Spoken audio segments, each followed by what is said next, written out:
कि हमारी जो अपग्रेडेड डेफिनेशन है, हमारी जो अपग्रेडेड डेफिनेशन है किसकी, of sine and cosine. Upgraded की क्यों जरूरत पड़ी, क्योंकि अब हमारा राइट एंगल ट्रायंगल से आगे बढ़कर हम क्वाड्रेंट और सर्कल में आ गए हैं, तो इसके लिए हमें नई डेफिनेशन चाहिए साइन और कोसाइन की।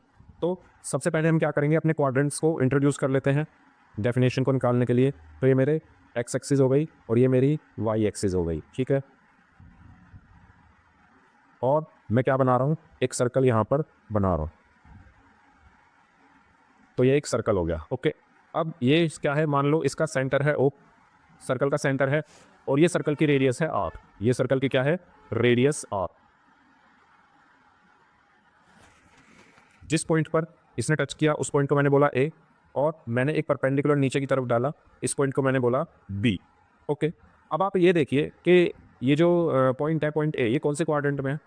कोऑर्डिनेट ज्योमेट्री में क्वाड्रेंट्स के बारे में आपने पढ़ा होगा, मैं बता देता हूँ। इसको हम फर्स्ट बोलते हैं, इसको सेकंड क्वाड्रेंट बोलते हैं, इसको थर्ड क्वाड्रेंट बोलते हैं, इसको फोर्थ क्वाड्रेंट बोलते हैं, ठीक है। कोऑर्डिनेट ज्योमेट्री यहाँ पर थोड़ी यूज़ होगी। तो ये जो पॉइंट ए है, ये कौन से क्वाड्रेंट में है, ये फर्स्ट क्वाड्रेंट में है। फर्स्ट क्वाड्रेंट में एक्स एक्सिस और वाई एक्सिस दोनों पॉजिटिव होती है, यानी अगर इस पॉइंट के कोऑर्डिनेट्स में लिखूँ तो मैं दो ऐसे कोऑर्डिनेट्स लिखूंगा, फॉर एग्जांपल अल्फा और बीटा मैंने लिखे, दोनों पॉजिटिव, ठीक है। यानी ये वाली जो डिस्टेंस है ओ बी, ये अल्फा है, और ये वाली जो डिस्टेंस है ए बी, ये बीटा है, ठीक है। अब एक चीज़ आप ध्यान दीजिए, ये जो ट्रायंगल ओ ए बी है, ये एक राइट एंगल ट्रायंगल ही है। अगेन मैं आपको दोबारा से बता दूं कि ये जो अपडेटेड डेफिनेशन हम पढ़ रहे हैं वो भी हम पुरानी डेफिनेशंस की हेल्प से ही पढ़ रहे हैं।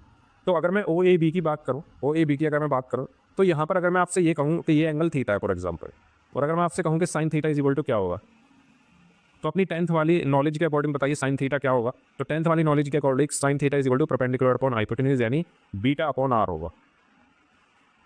और अगर मैं आपसे ये कहूँ कि बीटा है क्या, बीटा एक क्या है, वाई कोऑर्डिनेट है। बीटा क्या है, बीटा इज वाई कोऑर्डिनेट।